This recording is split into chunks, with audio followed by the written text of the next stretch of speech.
Hello, and welcome back to another War Thunder video, where today's video is going to be about the USH 405, or as what I'm going to be calling it through the duration of this video, the USH. The USH is a Swedish Tier 5 armored car at battle rating 7.0 in War Thunder, and in today's video you will see this armored car in action, and I will explain the characteristics of it. So, right away, you could see that this is not your average vehicle. And it isn't. First off, it has two 81mm rocket launchers, which is not what you'd see on your average vehicle.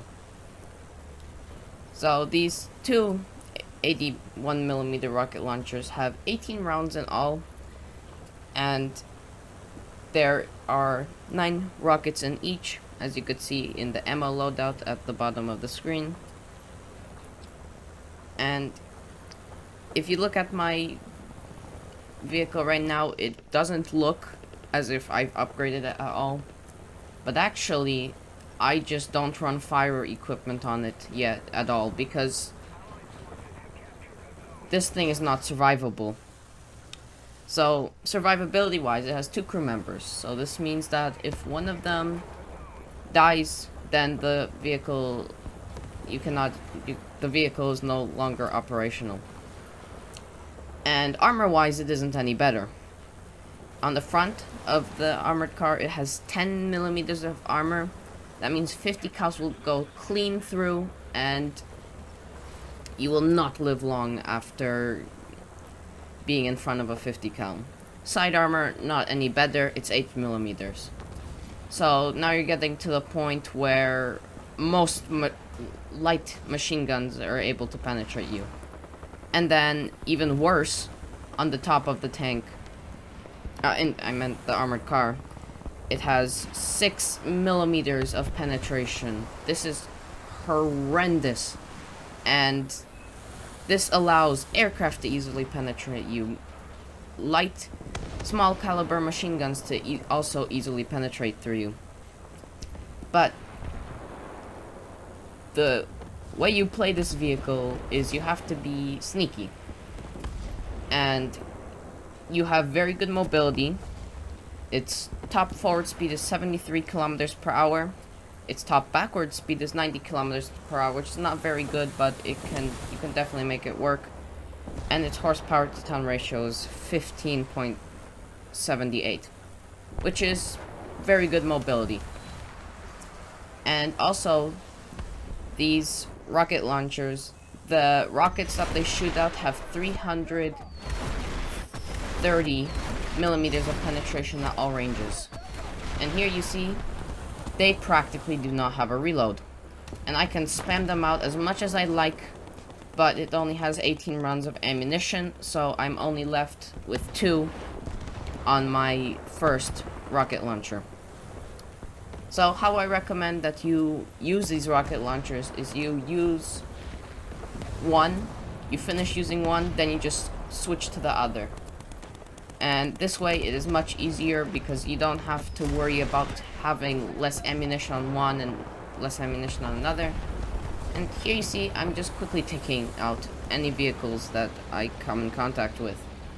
This vehicle, how I recommend you play is you go into the enemy flanks and you just completely punish them from the side. And you can even punish them from the front as well, because this thing has 330mm of penetration at all ranges, which allows you to pretty much penetrate through the front of everything that this thing faces. So, weaponry wise, it is a very powerful vehicle. It has also 10 degrees of gun depression, which is very good, and this allows you to crest the ridges. And also gets 20 degrees of gun elevation, which isn't too bad either. It's not really that much, but it's still good enough. And here you could see that once this thing gets to the side of the enemies, it completely destroys them. If you aim for the enemy's ammo rack, you will almost always explode it if it penetrates. And this vehicle, it's really good on a flank, but once it gets shot, it's just done. When I researched this thing, I did not research fire prevention, nor did I research crew replenishment, and that's why you don't see any other, I guess, resources in the bottom of the screen.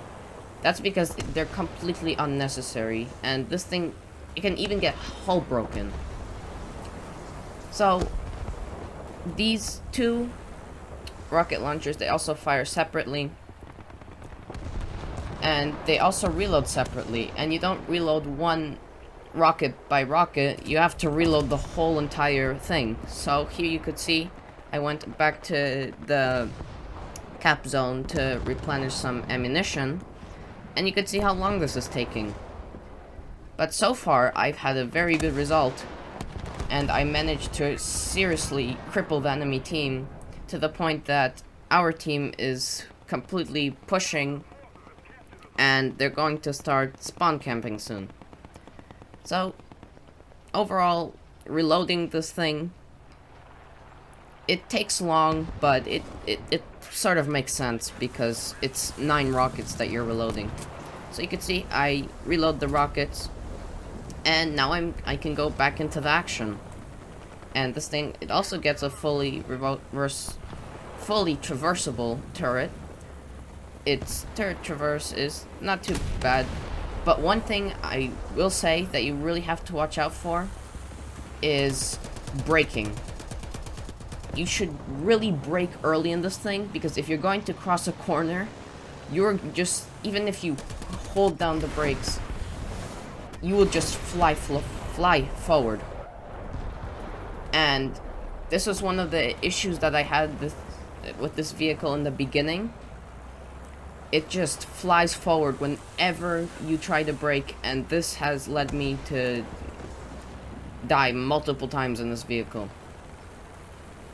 So you really have to brake early, or unless you want to fly right out of the corner and get shot at by enemy machine guns and whatever else they have planned for you.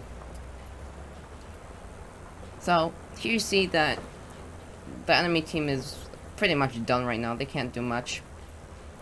And I'm just checking if I can get any other kills. My teammate seems to be needing some help over here, so I think about helping him. And actually, early in the replay, you could see that I couldn't go up the ramp because it was too steep. And my friendly Stridswagen 81 unfortunately perishes to this Yak Panzer, and I spot the Yak Tiger actually comes out, and I take him out first because he was the biggest threat, and then I take up the Yak Panzer. But you could see that I couldn't climb up the hill, well, the ramp earlier, because this thing has wheels and they seriously lack traction. So that's one of the negatives that this vehicle has. So far I actually got 7 kills, which is a very good result for this vehicle. And you normally tend not to live too long in this vehicle. It just dies so easily. So you really have to play sneaky, because you can die very quickly. So I don't know if I really saved this IS-6, because I don't know how an IS-6 would have trouble with Tiger 1, especially with that thing's armor.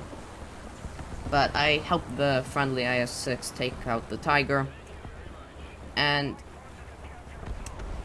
you could see in this replay that I didn't really have to deal with any aircraft, but if the enemy aircraft spot you, they will normally go after you, just because you're such an easy target to go after.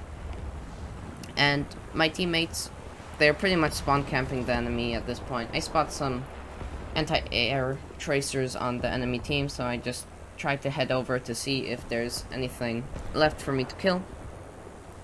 And that's pretty much going to be the end of this round.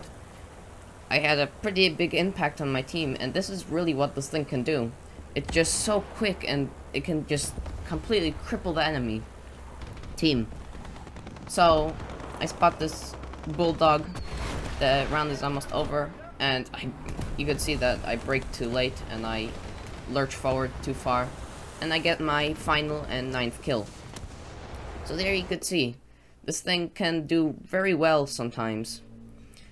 And that's pretty much going to be the end of this video. So if you enjoyed this video, like and subscribe, and I'll see you in the next one.